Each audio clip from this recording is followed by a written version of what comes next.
we have our first nomination for the pineal gland being difficult.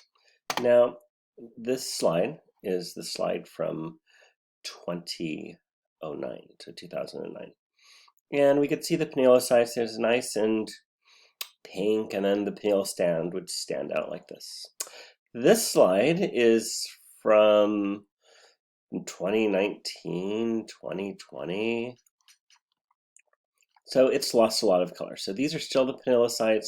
That's the pineal stand. The problem with all of these slides is, so there's the sand. It's not really clear what the sand is. If I didn't know any better, I'm like, is that dust on that slide? So there's the pineal sand, but I can't see any pinealocytes now.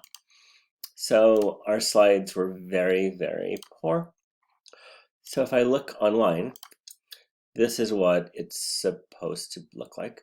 We have the pinealocytes, and I thought that was going to be pointing to sand. That's apparently an astrocyte in the pineal gland. That's why you shouldn't do things live. Here is the sand. So it's really should be this obvious, bigger, blacker stuff. So that's why our slides were misplaced. So, and I believe it's not on the study guide either. Thank you.